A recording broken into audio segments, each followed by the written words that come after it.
Me gusta hablar de las frases hechas que solemos tener incluso en las iglesias, y sobre todo Salvori, que me conoce más, sabe del sentido del humor, que es muy importante. Y esta mañana me acordaba de una que se decía antes muchísimo en las iglesias, y alguien una vez, yo era adolescente cuando me lo contaron, así que imaginaos, en el siglo pasado, pues en una iglesia en Madrid alguien entró por primera vez y no sabía obviamente lo que era una iglesia evangélica, entró por curiosidad, se sentó y dice, y claro, imaginaos, asamblea de hermanos, así que todo el mundo en silencio esperando, y él dice, y yo no sé qué estaban esperando, todos así con la cabeza agachada, hasta que por fin me di cuenta que no comenzaban el culto si no llegaba Laura. Y eso fue lo que le explicó a un amigo. Dice, porque de repente uno subió a un púlpito allí enfrente y dijo, hermanos, Laura ha llegado, vamos a comenzar con el himno número tal. Así que esa frase hecha de la hora ha llegado, pero ya lo decimos tan rápido que el hombre que no sabía que era sencillamente eso de que ya había llegado la hora, pensó, llegó Laura. Entonces estaban todos esperando por Laura, cuando llegó, pues empezó el culto. Es así. Bueno, todos los que seguís a veces las predicaciones en el YouTube, yo creo que voy a quitarlo. Sabéis que muchas de las enseñanzas y las cosas que Dios va mostrándonos a través de su palabra, pues tienen que ver también, Dios usa tanto a Miriam como a Yami, Kenia y Mel, a mis hijas, a mi familia, para enseñarnos, para hablar de parte de Él. Y me gustaría que hoy abriéramos la palabra del Señor en algo que hace muy poquito tiempo, solo un par de semanas, estaba hablando con Kenia. Y realmente logramos ver lo que decía esa parte de la Biblia, por lo menos una parte muy importante, al poder leer ese pasaje. Es Génesis y el capítulo 4. Génesis capítulo 4, leemos los primeros versículos. Es un momento en la historia que se conoce muy, muy bien, pero me gustaría que nos fijáramos en un detalle y sobre todo en cómo Dios está detrás de toda la situación, ya desde el primer momento, intentando restaurar al ser humano. Eso es una de las cosas que más me encanta de Dios, ¿no? De cómo es Él. Y la verdad es que no lo veríamos en esa historia, o no lo hemos visto al leerla una y otra vez, porque es el momento en el que Caín asesina a su hermano. Pero lo que no nos hemos fijado es en el paso anterior, en la decisión que tomó Caín, y lo vamos a ver ahora. Génesis capítulo 4 y versículo 1 dice que el hombre conoció a Eva, su mujer, ella concibió y dio a luz a Caín, y dijo, he adquirido varón con la ayuda del Señor. Después dio a luz a su hermano Abel, y Abel fue pastor de ovejas, y Caín fue labrador de la tierra. Y aconteció que en el transcurrir del tiempo, Caín trajo al Señor como ofrenda del fruto de la tierra, y también Abel, por su parte, trajo de los primogénitos de sus ovejas, de la grosura de los mismos, es decir, de lo mejor que tenía. Y el Señor miró con agrado a Abel y a su ofrenda, pero a Caín y a su ofrenda no lo miró con agrado, y Caín se enojó mucho, y su semblante, dice, se demudó. Realmente lo que dice es que comenzó a sentirse triste y como a mirar hacia abajo, como a sentirse mal, triste, envidioso, enojado, enfadado, todas esas sensaciones que tenemos cuando no somos capaces de mirar cara a cara. Y esa es la clave de la historia, porque el Señor, dice versículo 6, le dijo a Caín, ¿por qué estás enfadado? ¿Por qué tu semblante ha caído? ¿Por qué estás mirando hacia abajo? Para que entendamos lo que está diciendo. Si haces el bien, ¿no serás aceptado? Pero si no haces el bien, ten cuidado, porque el pecado está a tu puerta y está codiciándote, es decir, está como queriendo vencerte. Pero tú puedes dominarlo. Todos sabemos cómo terminó la historia. A mí no me interesa en este momento cómo terminó, porque desgraciadamente Caín no fue capaz de vencer esa tentación tan fuerte. Pero sí esa frase y ese argumento de Dios con él, porque la historia era muy simple.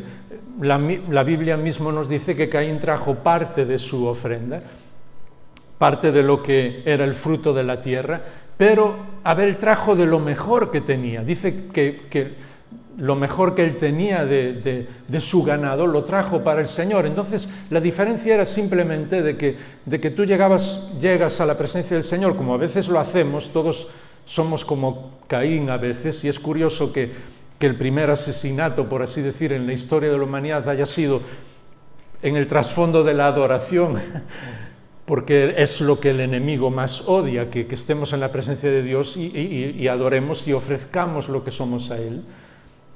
Pero Caín trae como diciendo, bueno, esto es para el Señor, ¿no? A veces nosotros lo hacemos. Incluso cuando estamos cantando o cuando estamos tocando para el Señor o cuando estamos ofreciendo algo al Señor, le decimos, es para el Señor. Como decir, Él ya entiende que no voy a darle lo mejor. ¿Me seguís, no? Sé que en el fondo de nuestro corazón no hay nada malo, pero como esa sensación, como cuando hacemos algo para alguien que queremos, no, es para mi mujer, para mi marido, para mis hijos, para mis padres, ellos ya saben, ¿no? Y como que ofrecemos cualquier cosa. Mientras que Abel no, dijo, yo voy a darle al Señor lo mejor que tengo. Y claro, la Biblia no dice en el hebreo que Dios despreció la ofrenda de Caín, porque incluso cuando le ofrecemos algo que decimos, bueno, es para el Señor, y casi le damos cualquier cosa, Dios no lo desprecia, pero sí dice que sí apreció más lo de Abel, es normal. ¿Me entendéis la diferencia? Porque a veces nosotros pensamos, mira el pobre Caín. No, Dios no le dijo, pues lo que tú has hecho no tiene ningún valor, no. Todo lo contrario, porque Dios aprecia lo que Abel hace, pero ni siquiera habla con él. ¿Os dais cuenta? Dios se siente feliz. Y esa es otra lección que aprendemos, que muchas veces cuando Dios está feliz con nosotros y le encanta lo que hacemos, pues no necesita decirnos nada. ¿Me seguís? Porque dice, mira, está haciendo una labor increíble, me ama de una manera extraordinaria. Es como si ya diera por supuesto que Él está ahí conmigo, pero normalmente Él habla con el que se siente mal. Y me encanta cómo es Dios, porque Él va a hablar con Caín y además argumenta todas las cosas, y eso es lo que me gustaría que comprendiéramos esta mañana. Porque lo primero que Dios le dice a Caín es, ¿por qué estás con tu rostro triste? ¿Por qué estás mirando hacia abajo? ¿Por qué te sientes no solamente triste? ¿Por qué tienes envidia de tu hermano? ¿Por qué piensas que yo no aprecio lo que haces? ¿Por qué te sientes así? ¿Por qué no me miras a la cara? Y como os digo, es una lección trascendental para nosotros en el día de hoy. Incluso aunque no conozcas al Señor, porque cuando hoy, si os fijáis y si no, haced un esfuerzo esta semana, cuando vayáis caminando por la calle, fijaos en las personas. La gran mayoría de las personas van mirando hacia abajo. A veces, pues con todas las cosas, las preocupaciones que tenemos en nuestra cabeza, con las cosas que hay en nuestro corazón, con la amargura a veces de la vida, pero encuentras muy pocas personas que son capaces de caminar mirando el horizonte, mirando cara a cara, mirando a todas las personas que vienen. Una de las cosas que más nos asombró a toda la familia cuando tuvimos el privilegio de ir a predicar a Rusia, y no lo hablo tanto para hablar de ese país en sí, porque realmente nos encantó hablar con personas de allí, pero sí lo que es el peso de 2 generaciones en las que eliminaron a Dios. Sé que me entendéis, donde la gente ya no habla de Dios, donde, digamos, desde el gobierno oficial hasta hace muy poco tiempo, pues sencillamente el ateísmo era lo que reinaba y Dios no existía en la vida de las personas, pues allí sí que veías que todas las personas miraban hacia abajo. Incluso cuando ibas a comprar, nos asombraba que los cajeros y las cajeras iban pasando todos los productos y mirando hacia abajo, ni siquiera veían, alzaban su rostro para ver a quién estaban vendiendo. ¿Por qué? El problema de Caín. Es el problema que mucha gente vive.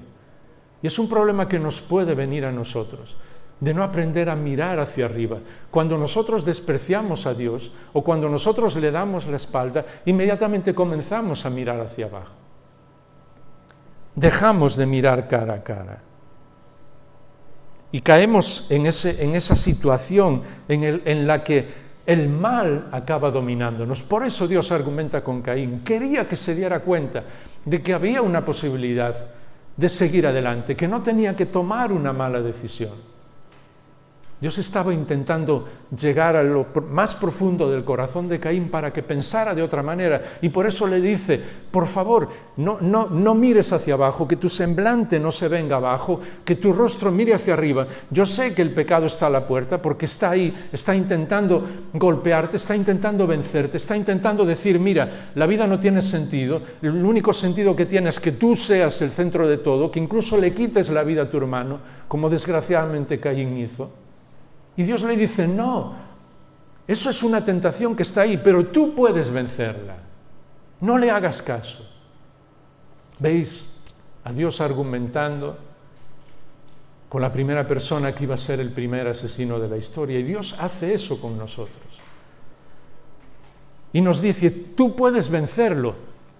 Ya sé que el pecado está a la puerta, ya sé que la tentación está a la puerta, ya sé que la amargura está a la puerta, yo sé que la tristeza está a la puerta, yo sé que hay muchas cosas que están ahí, a nuestra puerta, que quieren hacer que nuestra cabeza mire hacia abajo, que vivamos de una manera triste.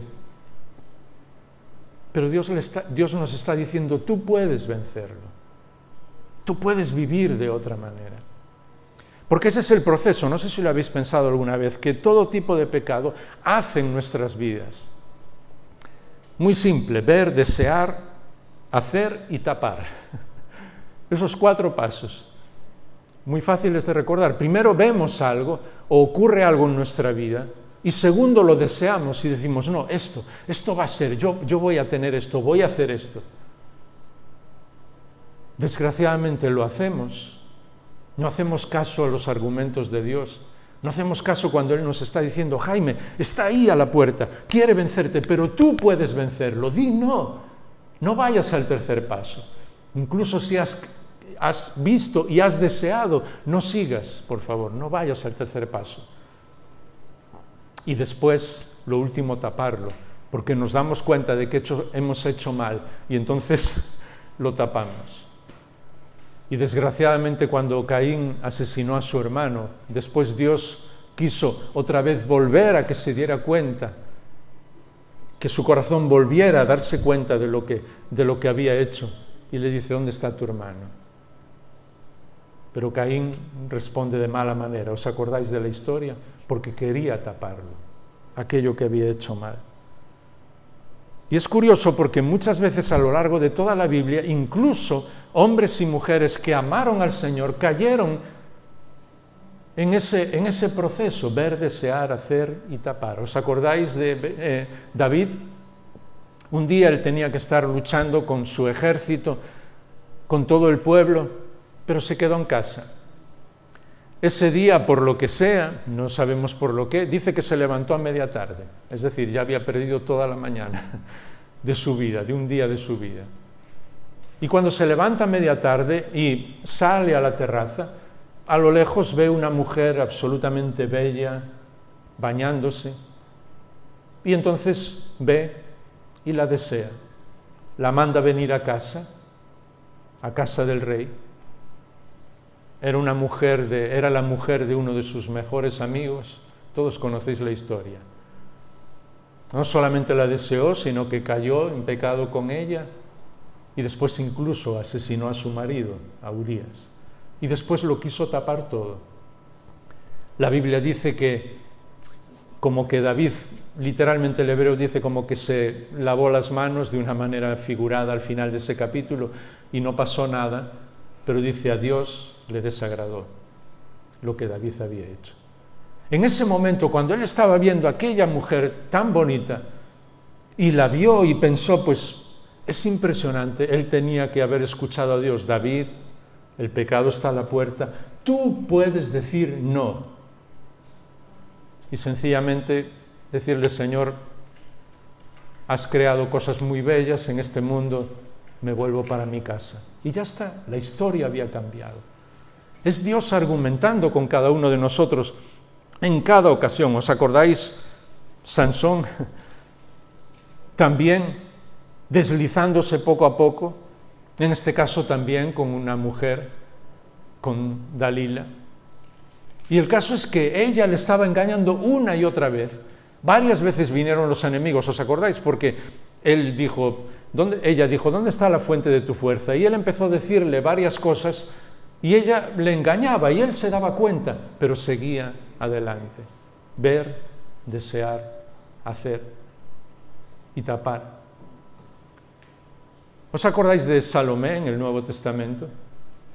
Una mujer que sencillamente Juan el Bautista había dicho a Herodes que no estaba bien que estuviera con la mujer de su hermano, entre otras cosas también porque él había asesinado a su hermano, por muchas otras razones, pero supongo que también por tener a su mujer. Y entonces cuando la hija Herodías, ¿os acordáis de esa historia? En un baile delante de sus invitados, Herodes, con esa arrogancia de las personas que lo tienen todo y que tienen mucho dinero delante de sus invitados, y quizás después de haber bebido un poco de más le dice, pídeme lo que quieras, hasta la mitad del reino y yo te lo regalo, le dice a la chica. Y una chica que podía haber cambiado su historia y la historia de su familia, va junto de su madre, y una madre que podría haber cambiado la historia y la historia de su familia, porque podía haber tenido hasta la mitad del reino. Imaginaos, ¿sabes lo que pide la cabeza de Juan el Bautista? Odio dentro de su corazón. ¿Lo has pensado alguna vez? ¿Para qué quiere la cabeza de alguien? ¿Llevarla a su casa? ¿Qué hacer con ella? ¿Satisfacer su odio? Muchas veces somos así. Y yo creo que de alguna manera, en algún momento del proceso, tanto Herodes, porque Dios es bueno y siempre está esperando que nosotros venzamos. No sé si a la propia Herodías, a la hija, como si Dios le estuviera susurrando, el pecado está a la puerta, pero tú puedes vencerlo. ¿Me seguís? Estoy usando la imaginación espiritual. Pero ¿cuántas veces muchas situaciones están ahí y Dios nos está diciendo, yo te doy el poder para vencerlo? No hagas caso. Ya sé que has visto, has deseado, pero no sigas adelante. Y el caso es que otras personas en la Biblia, ¿os acordáis del caso de José? Comprendieron perfectamente esa enseñanza del Señor, porque él era la mujer de su jefe, la que le acosaba. ¿Os acordáis de la historia en el libro de Génesis? Y la Biblia dice una y otra vez, hasta que una vez incluso le quitó el manto que tenía y él tuvo que huir semidesnudo. Pero él sencillamente huyó. Dijo, no puedo pecar contra Dios. Era su jefa. Quizás era una mujer atractiva, tenía todo el poder. José no era ciego. Sabía que lo que pudiera hacer en aquel momento estaba lejos de su familia, de la casa de su padre. Quizás nadie iba a saberlo, porque a veces nosotros no nos damos cuenta de que las tentaciones son reales, incluso para aquellos que las vencieron. Y José sencillamente dijo no. Escuchó el susurrar de Dios, José, el pecado está a la puerta, tú puedes vencerlo. Y dijo, sí, yo voy a vencerlo, me voy. Y huyó. Y nos dio el ejemplo de que podemos vencerlo. Incluso el mismo caso de David en otra ocasión, cuando Saúl le perseguía, iba a matarlo, él había sido ya ungido para ser el próximo rey. Y en un momento Saúl está en una cueva, solo, y David está allí y lo ve solo y puede quitarle la vida. Él es el ungido de Dios. Dios le ha dicho, tú vas a ser el siguiente rey de Israel. Por varias ocasiones, Saúl incluso le ha tirado una lanza para matarlo. Así que David podía argumentar defensa propia, pero no lo hizo. Escuchó el susurro de Dios, el pecado está a la puerta, pero tú puedes vencerlo. Y lo venció. Y perdonó a Saúl. Podríamos hablar de muchos ejemplos, pero no quiero cansaros. Porque ahora es Dios quien nos susurra a cada uno de nosotros.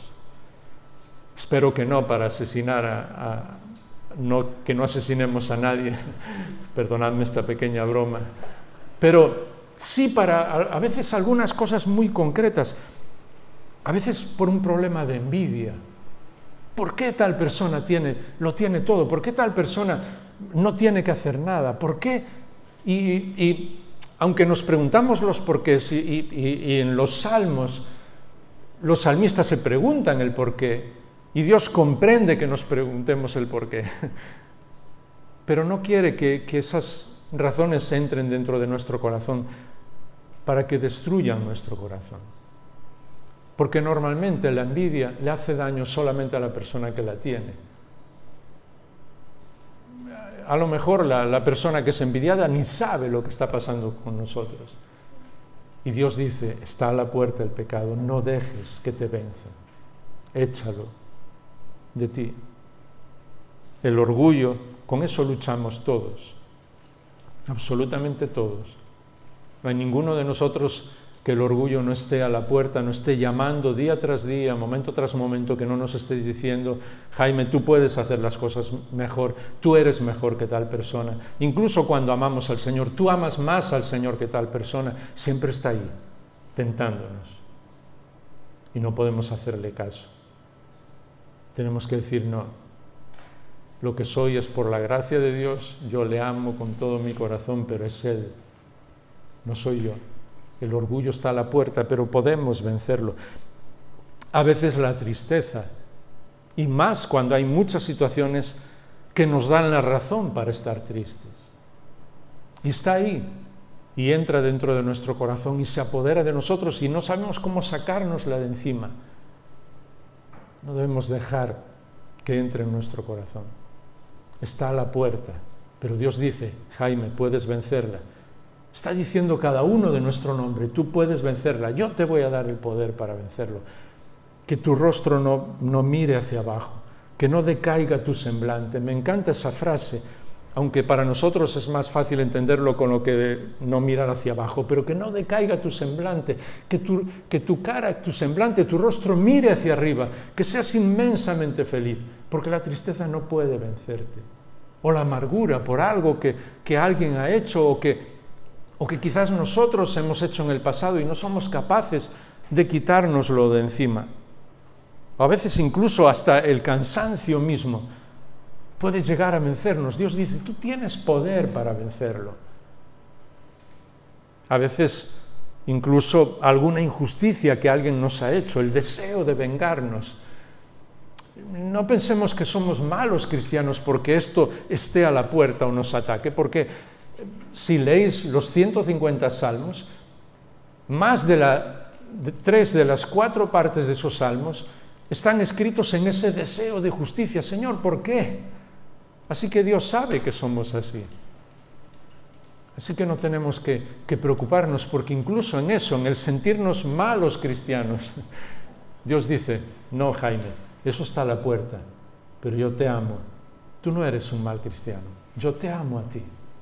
Sigue adelante, tú eres capaz de vencer esa situación. Porque Dios nos da el poder de mirar hacia arriba, de honrarle a Él, de vivir de una manera diferente.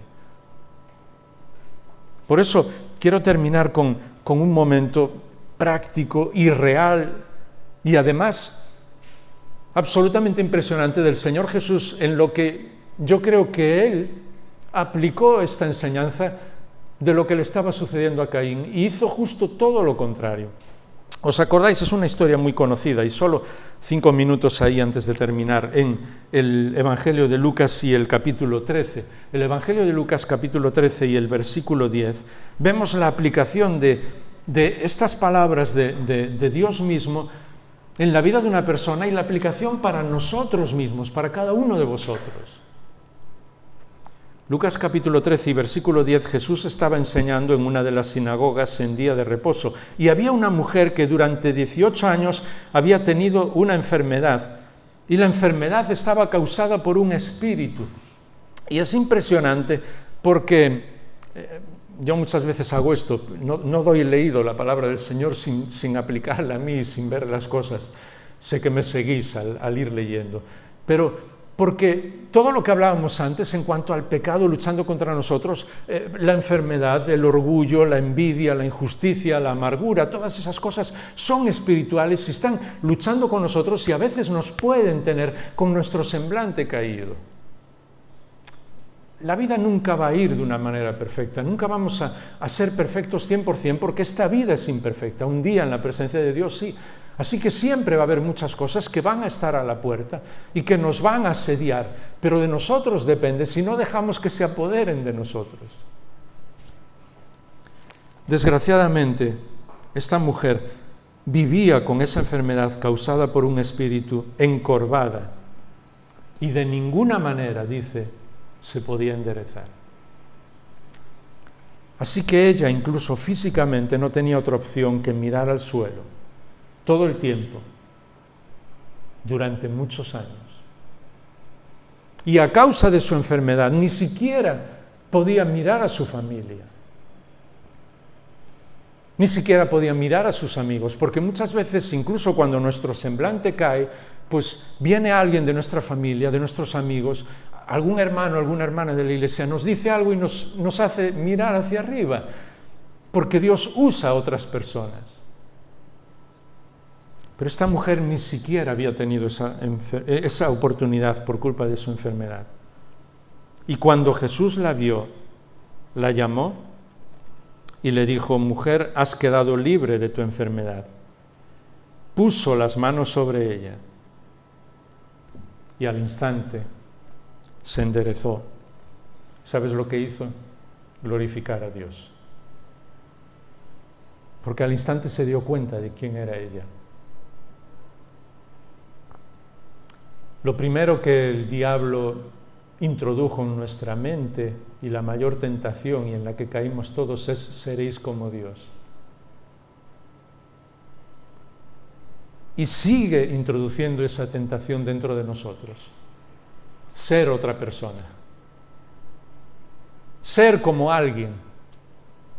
Quizás a veces la gente en el mundo de hoy no quiere ser como Dios, pero sí quiere ser como a alguien que tiene millones de seguidores, a alguien muy famoso, a alguien con mucho dinero, ser como otra persona. Y esa es la razón por la que tantas personas pierden tanto tiempo viendo la vida de otras personas. Lo primero que Dios hace cuando restaura nuestra vida es que volvemos a ser nosotros mismos. Nosotros mismos. Lo primero que Dios hace es levantar nuestra mirada, es decir, tú eres tú mismo, tú misma. Lo primero que hace es devolvernos nuestra identidad, porque cuando le hicimos caso al enemigo, al diablo, y cuando pecamos contra Dios desde el primer ser humano en la humanidad, lo primero que perdimos fue nuestra relación con Dios y lo segundo, nuestra relación con nosotros mismos. Dejamos de ser nosotros mismos, perdimos nuestra identidad. Y lo primero que el Señor Jesús hace prácticamente en todos los milagros y en todas las sanidades es restaurar la vida de las personas. Aquí dice que puso primero su mano sobre ella y después la sanó. Como diciéndole: mira, lo más precioso que hay en tu vida eres tú mismo, tú misma, y no importa tus circunstancias, y no importa si estás enfermo o enferma, o no importa si estás triste o no importa si hay amargura en tu corazón, porque tú eres valioso, valiosa para mí. Y cuando Dios pone su mano sobre nosotros, nos restaura y después nos sana. Es para decirnos: lo más importante eres tú, y las circunstancias las arreglaremos después. Y por eso, a esa palabra de Dios mismo, vuelvo a repetir que desgraciadamente Caín no supo escucharla y se hizo famoso en todo el mundo, en el mal sentido de la palabra, por haber sido el primer asesino en la historia. Nosotros tenemos otra manera de responder, porque Dios dice: está ahí, está a la puerta, quiere vencerte, pero ¿sabes qué? Mira hacia arriba, yo voy a darte el poder para vencer, yo voy a restaurar tu rostro, yo voy a restaurar tu vida. No tienes que vivir así. No tienes que hacerle caso al mal. Tú puedes vencer porque yo voy a darte la fortaleza para vencer. Y eso fue lo que hizo con aquella mujer. Y a partir de ese momento ella pudo mirar cara a cara al Señor Jesús, al Salvador en primer lugar, y cara a cara a todas las demás personas. Sí, hay muchas situaciones en nuestra vida que seguirán siendo indignas, caemos muchas veces. No vamos a ser cristianos perfectos hasta que estemos en la presencia del Señor. Y si la gente quiere señalarnos por algún defecto, tendrá seguro motivos para señalarnos, pero nunca nos van a quitar la posibilidad de mirar cara a cara a cualquier persona y decirle: mi Papá Celestial me cuida, Él ha puesto su Espíritu dentro de mí, me ayuda para que yo pueda no solamente mirar su rostro, sino mirar el rostro de todos los demás, y me ha dado un poder por medio de su Espíritu para vencer el mal, y yo no voy a caer en el mal. Y podemos mirar hacia adelante y podemos saber y sentirnos queridos. Esta semana estaba hablando sobre Isaías capítulo 43, cuando dice que aunque pasemos por las tempestades más grandes, Dios está con nosotros. Aunque nos arrolle un río, hablando de muchas fuerzas a veces y situaciones que nos arrollan, Dios no va a permitir que nos ahoguemos. Y dice que aunque estemos pasando por fuego, Dios no va a permitir que nos queme el fuego. Y uno, cuando escucha eso, dice: madre mía, yo amo a Dios, porque es impresionante. Pero ¿sabes cómo sigue el texto? No, dice: por eso yo te amo. Es decir, Dios hace eso todo por nosotros y nos dice: y por eso, porque estoy haciendo eso, porque te amo. O sea que la respuesta nuestra, antes de que respondamos, ya nos lo dice Él: yo te amo, no importa las tempestades, ni los ríos que arrollan, ni el fuego que nos queme. Yo te sigo amando de una manera incondicional. Y entonces sí, podemos responder: pues Señor, yo te amo a ti también. Y como Pedro, aunque hayamos caído, la respuesta siempre es esa: tú sabes todas las cosas y tú sabes que te amo. Por eso inclinamos nuestra cabeza para orar. Por la situación de la pandemia no podemos estar orando muy cerca unos de otros, pero sí podemos decir lo que hay en nuestro corazón para el Señor. Y es quizás, Dios usa eso también para que nos encontremos con Él en primer lugar, porque es Él el que restaura nuestra vida, el que nos restaura por completo, el que ve que nuestro semblante está decaído y nos dice: no, levanta tu cabeza, porque yo te doy el poder para vencer. Por eso pídele al Señor ayuda, sea cual sea la situación en la que estás.